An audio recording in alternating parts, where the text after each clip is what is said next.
샬롬. 그동안 평안하셨습니까? 오늘도 함께 성경 스케치를 공부하도록 하겠습니다. 함께 기도하시고 시작하실까요? 거룩하신 하나님 아버지, 오늘도 성경 스케치를 함께 공부하고자 합니다. 이 성경 공부에 참여하는 모든 성도들에게 지식의 영을 더하시고 지혜의 영을 더하셔서 하나님 아버지의 말씀이 잘 이해되고 또 우리 머릿속에 잘 정리되어 이 말씀 때문에 늘 은혜가 넘치는 삶을 살 수 있도록 도와주옵소서. 시종을 주께 부탁하옵고 우리 주 예수 그리스도 이름으로 기도하옵나이다. 아멘. 자, 오늘은 이제 본격적으로 족장시대부터 공부를 시작하겠습니다. 족장시대, 아브라함에 대해서 아마 오늘과 다음 주 두 번에 걸쳐서 끝날 수 있을지 모르겠습니다. 일단 출발을 해보겠습니다. 잠깐 다시 한번 정리를 해보면 인류의 역사는 어떻게 된다고 그랬죠? 대체적으로 우리 창조론자들에 의하면 약 6,000년의 역사다. 하나님이 천지를 창조하셨을 때부터 지금까지 2020년까지 약 6,000년의 역사를 구약과 신약으로 도토막을 낼 수 있다고 그랬죠. 그리고 또 구약 4,000년의 역사를 도토막을 내고 그리고 신약 2,000년의 역사를 도토막을 낼 수가 있겠다.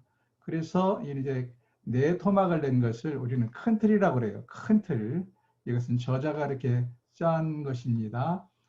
그래서 앞에 3,000년의 역사를 왕국 이전의 시대에, 그리고 1,000년의 역사를 왕국과 그 이후의 시대에, 그리고 예수님 시대에 약 33년이 되겠죠. 그리고 그 이후로 지금까지를 사도시대에 이렇게 구별을 합니다. 그리고 우리는 성경 66권 전체를 다 가지고 공부할 수가 없기 때문에 역사서 중에서도 특별히 16권만 챙겨서 추려서 16권을 중심으로 성경의 스케치, 성경의 뼈대를 세워나가겠다 하는 것이 이 저자의 의도고, 저도 역시 이 저자의 의도를 따라서 함께 공부하도록 하겠습니다.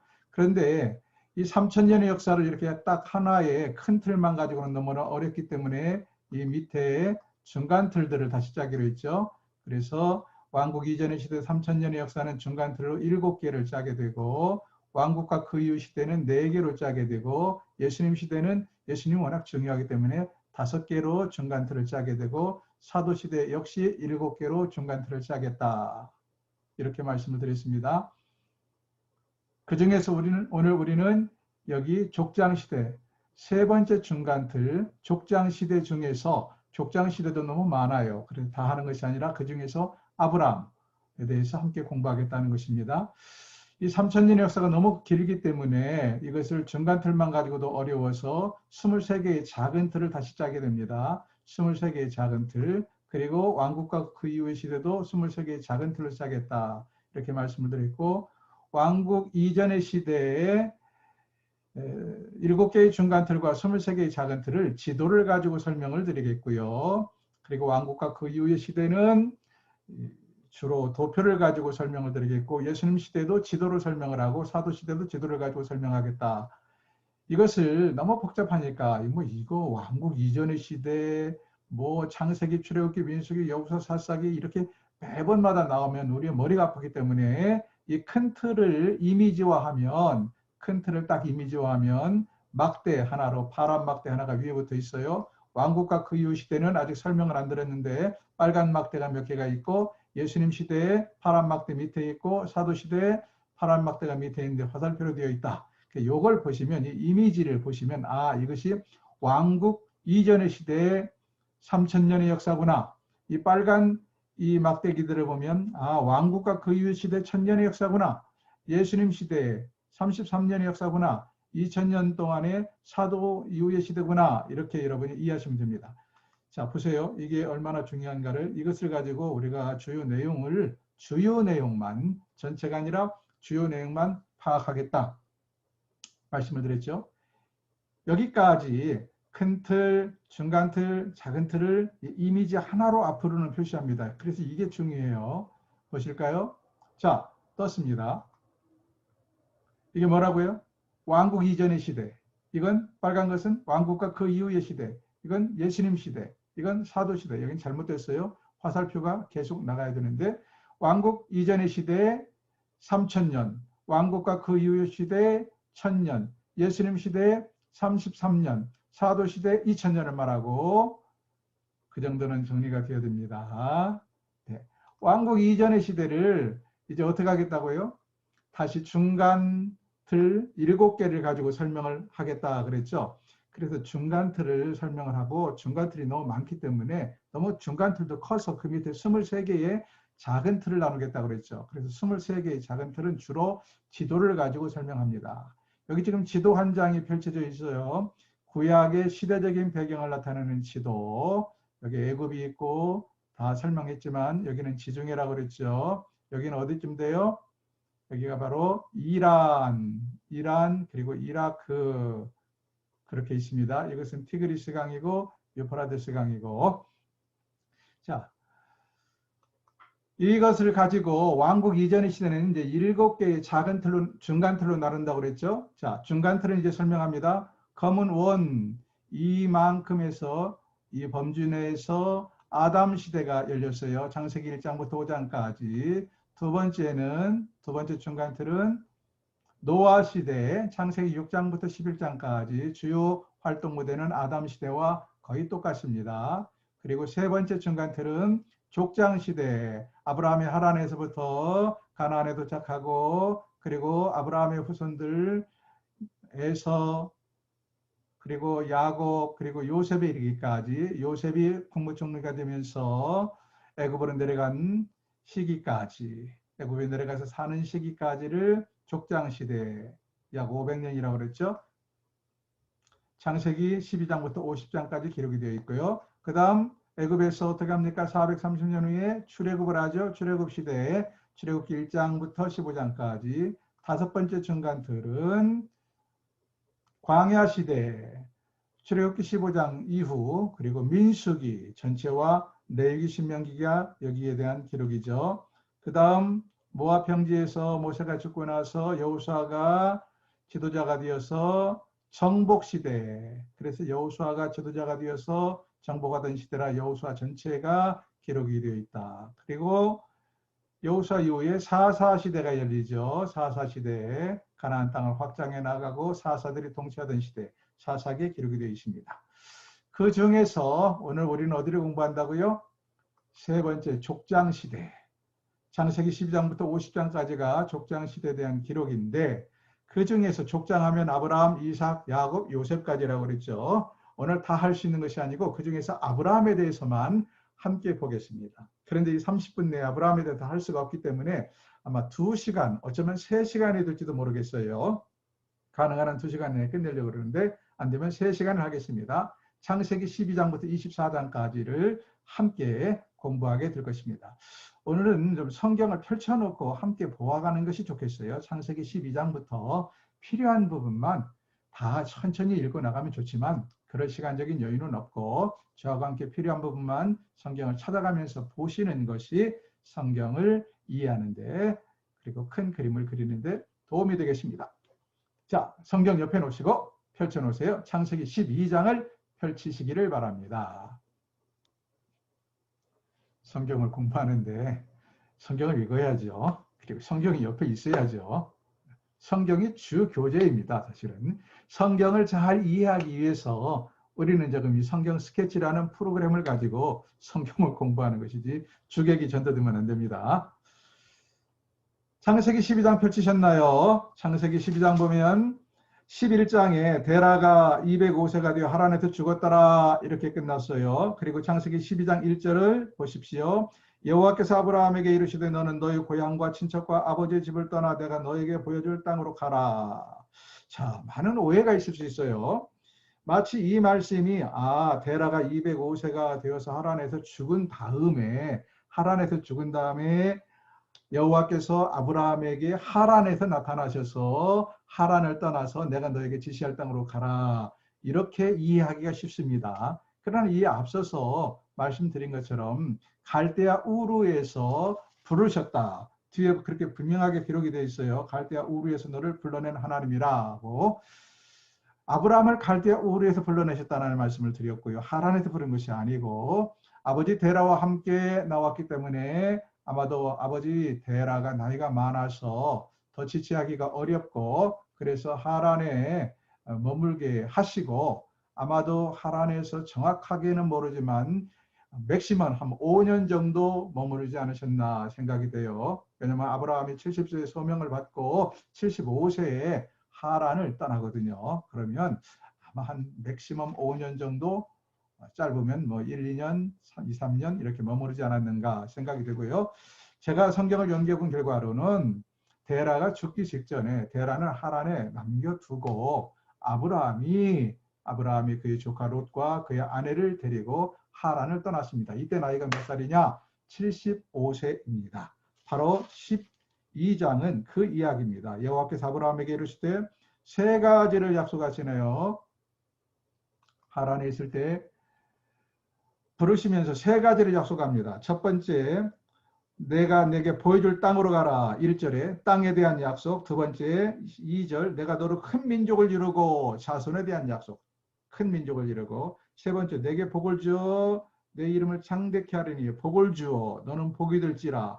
복에 대한 약속. 세 가지. 첫 번째는 땅에 대한 약속, 가나안 땅을 주시겠다는 땅에 대한 약속. 두 번째는 자손이 큰 민족을 이루겠다. 나중에는 하늘의 무별처럼 많게 될 것이라는 하나님의 약속도 있죠. 세 번째는 복이 근원이 될 것이다. 너는 복을 받을 것이다. 이 세 가지 약속을 합니다. 그래서 75세에 아브라함이 하란을 출발하여 가나안 땅에 도착하는데 가나안 땅에 제일 먼저 도착한 곳이 어디냐? 세겜이라는 곳입니다. 세겜에 도착해서 그곳에서 처음으로 여호와께 단을 쌓았다. 다시 말하면 제사를 드렸다. 우리말로 말하면 예배를 드렸다 하는 의미가 되겠습니다. 12장 6절. 아브라함이 그 땅을 지나 세겜 땅 모래 상수리 나무에 이르니 그때 가나안 사람이 그 땅에 거주하였더라. 여호와께서 아브라함에게 나타나사 이르시되 내가 이 땅을 내 자손에게 주리라 하신지라. 자기에게 나타나신 여호와께 그가 그곳에서 제단을 쌓고 라고 말합니다. 자, 5절부터 봐야 되겠네요. 이 땅 하니까 마치 세겜을 말하는 것처럼 생각하는데 그게 아니라 세겜을 포함한 가나안 땅을 전체를 아브라함에게 주시겠다는 말씀하십니다. 5절을 보세요. 아브라함이 그의 아내 사레와 조카 롯과 하란에서 모은 모든 소유와 얻은 사람들을 이끌고 가나안 땅으로 가려고 떠나서 마침내 가나안 땅에 들어갔더라. 하란을 떠나서 마침내 가나안 땅에 들어왔더라. 그러니까 가나안은 한 성읍 이름이 아니고 이 지역 전체를 가나안이라고 그러죠. 그리고 가나안 중에서 가장 먼저 아브라함이 정착했던 곳이 세겜이다. 세겜이라는 성읍이 나중에 야곱의 딸 디나가 세겜 조국의 추장에게 강간을 당하죠. 그래서 유명한 세겜이 나옵니다. 세겜에 처음으로 정착을 하고 하나님께 제단을 쌓고 제사를 드렸다. 그리고 여기 바로 오래 머무르지 않고 다시 내려옵니다. 내려온 곳이 어디냐? 베델이라 되어 있는데 사실은 베델이 아니고 베델과 아이 사이에 있는 산으로 이주를 합니다. 그는 많은 우양과 가축을 거느리고 있었고 사실 그는 많은 식솔들이 있었어요. 이미 그는 하나의 부족장으로서 큰 대가족을 이루고 있었습니다. 단지 아들만 없었을 뿐이죠. 그래서 이미 다른 가나안 원주민들이 정착해 사는 땅이 아니라 비어있는 땅, 베델이라는 성읍과 아이라는 성읍 사이에 그 산에 장막을 쳤다. 8절 보세요. 거기서 베델 동쪽 산으로 옮겨 베델 동쪽 산으로 옮겼다고 그랬죠. 베델의 동쪽 산으로 옮겨 장막을 치니 서쪽은 베델이요 동쪽은 아이라. 그러니까 이 사이에 베델과 아이 사이에 베델과 이 옆에 아이가 있어요. 그 사이에다가 사이에 있는 산에 장막을 쳤다. 그리고 여기서도 여호와의 이름을 불렀다라고 써 있습니다. 여호와께 제단을 쌓고 여호와의 이름을 부르더니 두 번째로 여호와께 제단을 쌓았습니다. 그리고 여기서 여호와의 이름을 불렀다라고 기록이 되어 있습니다. 그리고는 계속 목축업자이기 때문에 이제는 가나안 땅에 정착한 거나 다름이 없습니다. 그러나 계속해서 목축업자이기 때문에 이 가나안 땅 여기저기를 움직이면서 목축을 하겠죠. 점점 남방으로 옮겨갔더라. 9절에 그렇게 기록이 되어 있습니다. 자, 문제는 이 가나안 땅에 하나님께서 약속하신 가나안 땅에 기근이 들었다. 10절 보세요. 그 땅에 기근이 들었으므로. 기근이 들어서 먹을 것이 없어요. 먹초지가 다 말라버렸어요. 그러자 어떻게 하는가? 아브라함이 그의 식술들을 데리고 가축을 데리고 어디로 가느냐? 애굽으로 내려갑니다. 애굽으로 내려갔다. 10절 보세요. 그 땅에 기근이 들었으므로 아브라함이 애굽에 거류하려고 그리로 내려갔으니, 거류한다는 것은 잠시 머무른다라는 뜻입니다. 완전히 살려고 가는 것이 아니라 이 가나안 땅이 바로 하나님께서 주신 젖과 꿀이 흐르는 땅, 약속의 땅이잖아요. 아까 땅에 대한 약속이 있었죠. 가나안 땅을 주리라. 그런데 이 땅에 흉년이 들어서 그가 지금 그의 모든 가족을 데리고 애굽으로 내려갔습니다. 그런데 문제는 애굽으로 내려가다 보니까 이제 이방 민족들에게 자신의 생명의 위협을 느꼈어요. 지금처럼 치안이 잘 된 세상에서도 생명의 위협을 느낄 때가 있는데 고대 세계에서는 뭐 치안이 잘 될 리가 없잖아요. 그래서 자신의 생명에 대한 위협, 자신의 모든 그 많은 가축에 대한 혹시라도 강제로 빼앗길까 봐 그에 대한 어떤 두려운 마음도 있고 그랬습니다. 그래서 또 하나의 문제는 아브라함의 아내 사레가 미인이었다는 거예요. 옛날에는 여자가 예쁘면 어떡합니까? 빼앗기도 하고 그 남편을 해코지하기도 하고 그러잖아요. 그래서 아브라함이 세상에 문제가 발생합니다. 자기가 살아남겠다고 해서 자기 아내를 누이라고 거짓말하기로 아내와 약속을 하고 실제로 애굽 사람들에게 거짓말을 합니다.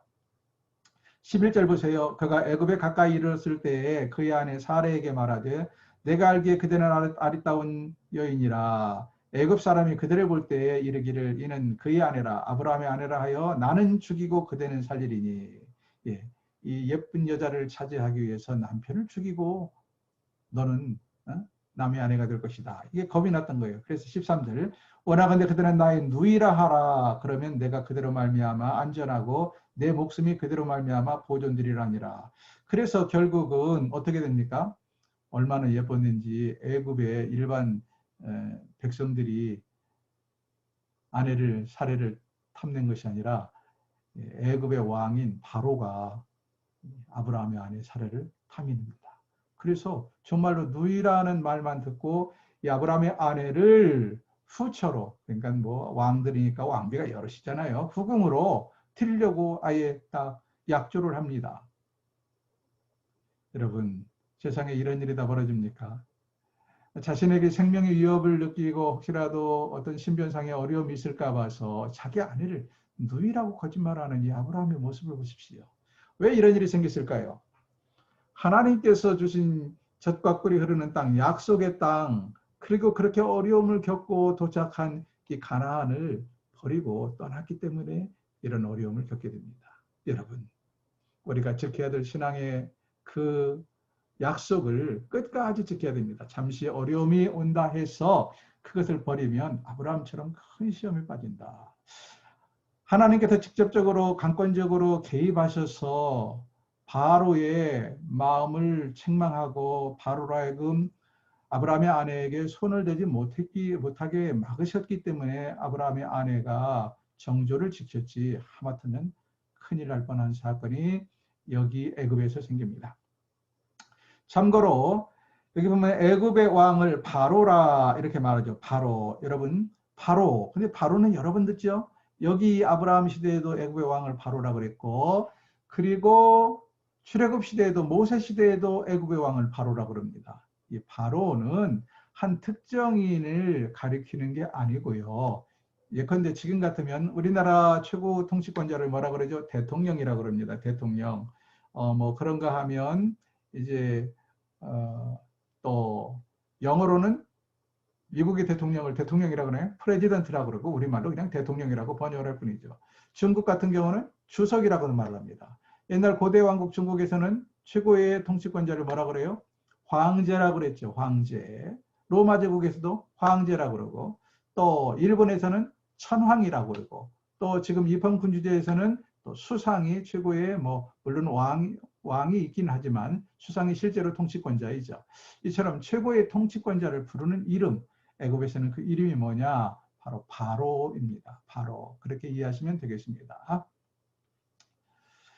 여기서 구사일생으로 하나님의 도우심으로 애굽에서 그는 오히려 더 많은 재산을 모아요. 왜냐하면 하나님께서 바로에게 아주 크게 바로를 책망하기 때문에 바로가 여호와 하나님을 두려워하고 그 사례에게 손을 대지 않았다는 증표로 그리고 아브라함에게 많은 후사를 합니다. 그래서 많은 재물을 주어서 오히려 아브라함이 애굽을 나올 때는 더 큰 재물을 데리고 나오게 된다.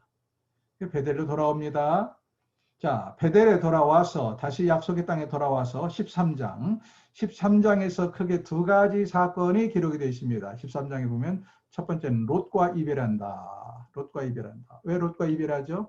자, 너무나 아브라함이 재산도 많아졌어요.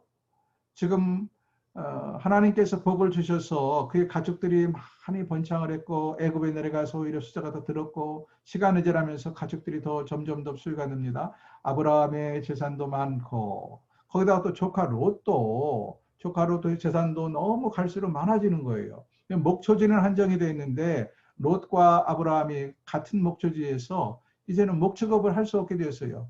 풀이 한정이 되어 있고 물이 한정이 되어 있기 때문에 그러다 보니까 자꾸 아브라함과 롯의 하인들 간에 목동들 간에 마찰이 자꾸 생기는 거예요. 그래서 어떡합니까? 아브라함이 롯에게 제안을 하죠.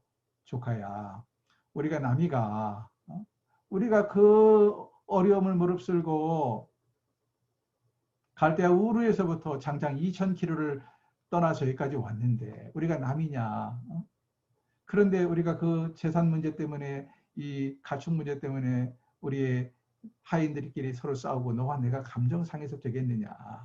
이제는 도무지 안 되겠다. 너무 재산이 많은데 이 해결책이 뭐겠느냐. 너와 나가 이렇게 분리하는 수밖에 없다. 너는 너대로 살림을 차리고 나는 나대로 살림을 차려서 이제 목초지를 따로 분리하자. 그러면서 아브라함이 뭐라고 말합니까? 조카야, 네가 먼저 선택을 해라. 네가 우하면 내가 좌하고 네가 좌를 선택하면 내가 우를 선택하겠다. 이렇게 말을 하죠. 그러자 조카 롯이 눈을 들어서 봅니다. 자, 먼저 6절, 5절부터 볼까요? 13장 5절 아브라함의 일행 롯도 양과 소와 장막이 있으므로 그 땅이 그들이 동거하기에 넉넉하지 못하였으니 이는 그들의 소유가 많아서 동거할 수 없었음이라. 이렇게 말을 하죠. 그래서 아브라함이 제안을 하자 조카 롯이 10절에 보세요. 롯이 눈을 들어 요단 지역을 바라본 적 소알까지 눈을 들어 동쪽 요단, 동쪽이 어느 쪽입니까? 여기서 지금 동쪽이 어느 쪽이죠? 이쪽입니다. 요단강, 요단 쪽을 바라보니 이렇게 써 있어요. 롯이 눈을 들어 요단 지역을 바라본 적 소알까지 온 땅에 물이 넉넉하니 여호와께서 소돔과 고모라를 멸하시기 전이었으므로 여호와의 동산 같고 애굽의 땅과 같았더라. 자, 여러분 지명을 잠깐 볼까요? 이게 갈릴리 호수라고 그랬습니다. 갈릴리 호수입니다. 그리고 갈릴리 호수 쭉 흘러서 밑에 더 기다랗게 타원형으로 있는 기다랗게 있는 이게 뭐냐? 이게 사해입니다. 사해. 그리고 갈릴리에서 사해로 흘러가는 강이 바로 요단강입니다. 요단강.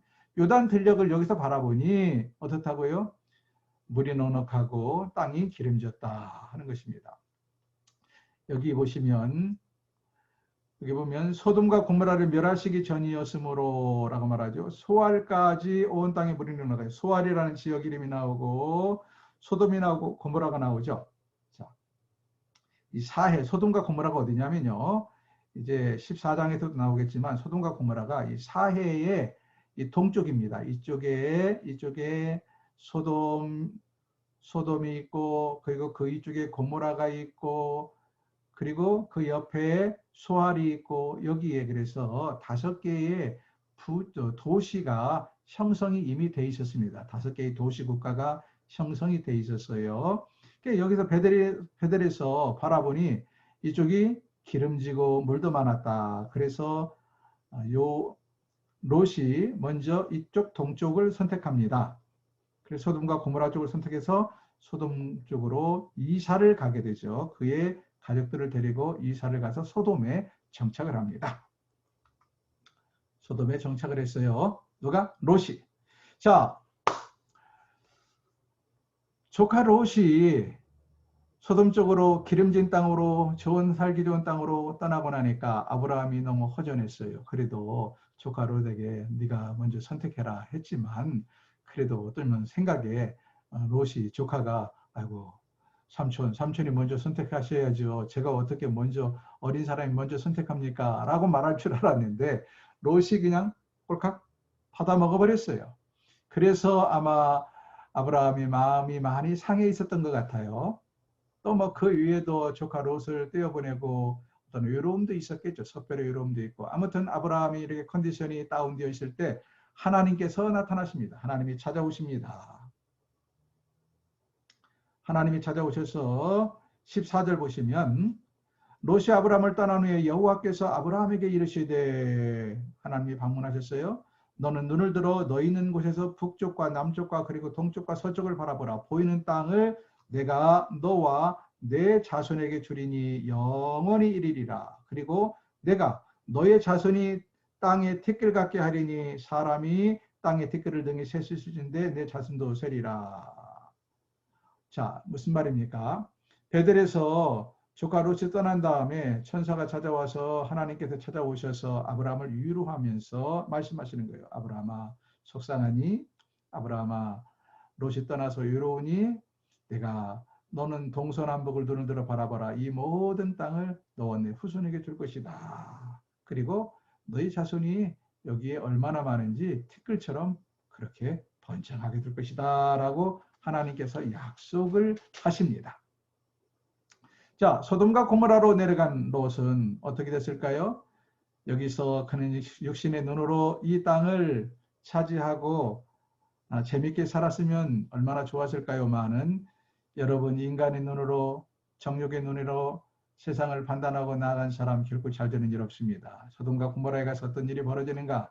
이제 크게 소돔과 고모라에서 두 가지 일을 겪는데요. 첫 번째는 소돔과 고모라에 가서 그가 아까 제가 뭐라고 말씀드렸습니까? 소돔 고모라에는 이미 5개의 성읍국가가 도시국가가 형성되어 있다고 그랬죠. 이 5개의 도시국가가 4개인가요? 자, 14장 2절을 보십시오. 소돔 왕 베라, 고모라 왕 바르사, 아드마 왕 시납, 스보임 왕 세베멜, 그리고 벨라고 소알 왕 5개 성읍 도시국가군요. 5개. 다시 소돔, 고모라, 아드마, 스보임, 벨라라고도 하고 소알이라고도 하는 성읍, 이 5개의 도시국가가 여기 이미 형성이 되어 있었습니다. 그런데 롯은 소돔에 가서 거주했던 것 같습니다. 문제는 근데 여기 5개의 도시국가보다 더 강력한 나라들이 여기에 4개의 강력한 나라들이 여기 있었어요. 이 문방에 14장 1절에 나오죠. 시날 왕 아브라벨, 엘라살 왕 아리옥, 엘람 왕 그들라오멜, 고임 왕 디달. 이 4개의 왕들이 4개의 국가 연합체가 힘이 세니까 이 4개 국가 연합체가 강력하게 연합해서 이 5개의 작은 성읍 국가로부터 조공을 받고 있었습니다. 근데 이 12년 동안은 이들이 조공을 잘 받쳤어요. 힘이 없으니까. 그런데 13년째 어떻게 합니까? 4절 보니까 13년에 배반했다. 너무나 가만히 보니까 조공을 바치는 게 너무 억울한 거예요. 힘이 없다고 그래서 농사져놓으면 다 이 4개의 강력한 국가들이 와서 뺏어가고 12년 동안을 찍소리 못하고 그렇게 살다가 어떻게 해요? 13년째 반란을 일으킵니다. 더 이상 우리는 못 바친다. 한번 맞짱 뜨자. 그러자 이 4개의 연합국가들이 저 조그마한 것들이 까불고 있네 하고는 4개의 연합국가들이 침략해 들어와서 이 5개의 성읍을 짓밟아 버립니다. 그리고 여기서 전쟁 노량물을 다 빼앗아가고 심지어 사람들까지 포로로 붙잡아서 단으로 돌아갑니다. 문제는 이때 소돔에 살고 있던 롯과 롯의 가족도 다 전쟁 포로로 붙잡혀서 단으로 끌려갔다 하는 이야기예요. 단으로 끌려갔다. 이때 한편 아브라함은 어디에 있었냐? 헤브론에 있었습니다. 헤브론에서 목축업을 하고 있었는데 갑자기 어떤 사람이 와서 아브라함에게 보고하는 거예요. 당신의 조카 롯과 그의 가족이 이만저만해서 전쟁 포로로 단에까지 끌려갔습니다. 그러자 아브라함이 어떡합니까? 그래도 피부친데요. 자기를 따라서 갈대아 우르부터 여기까지 온 피부치인데. 그래서 어떻게 합니까? 아브라함이 그 피부치 조카 롯을 구하기 위해서 목숨을 걸고 밤새 쉬지 아니하고 자기의 하인들 318명을 데리고, 그리고 물론 자기의 하인만 있는 건 아니고 주변에서 사람들을 좀 더 모집을 했겠죠. 318명을 데리고 어떻게 합니까? 단해까지 가서 급습합니다. 야간 기습을 해서 조카 롯과 모든 빼앗긴 전쟁 노예물들을 다시 가지고 헤브론으로 돌아왔다 하는 이야기가 14장에 기록이 되어 있습니다. 14장에 그런 여러 가지 이야기들이 기록이 되어 있습니다. 더 자세한 이야기를 좀 하고 하면 좋은데 그럴 만한 시간이 없고, 성경을 여러분이 차근차근 읽어보시고, 저는 지금 뭐라고 그랬어요? 중요한 것만 스케치한다고 그랬어요. 사실 14장에서 꼭 해야 될 이야기가 뭐냐? 최초의 11조에 관한 이야기를 해야 되는데, 여러분 성경에 읽으시면 최초의 11조에 관한 이야기가 나오고, 그리고 예수님의 원형인 멜기세덱 제사장의 이야기가 14장에 기록이 되어 있습니다. 성경을 꼭 읽어보셔야 됩니다. 15장부터는 다음 시간에 계속해서 하도록 하겠습니다. 여러분, 이제 성경을 좀 많이 읽고 사실 묵상해야 될 내용들이 많이 있습니다. 근데 성경 한 장 가지고도 사실 30분에 못 끝내는데, 그렇게 하다 보면 너무 이게 성경 공부가 늘어지거든요. 우리는 처음 이야기를 잊지 마세요. 성경 전체를 쓱쓱쓱쓱 스케치하는 것이지, 자세하게 또 여러분의 모든 궁금증에 대해서 설명하면서 풀어가는 시간이 아니라는 것을 꼭 기억하시고, 제가 강의한 내용까지만이라도 머릿속에 두시고 성경을 쭉쭉 읽어 나가시고, 성경을 읽고 그래도 감이 안 잡히면 강의를 다시 한번 듣고 다시 성경을 읽으시면 훨씬 더 큰 유익이 될 것입니다. 수고 많으셨습니다. 다시 뵙겠습니다.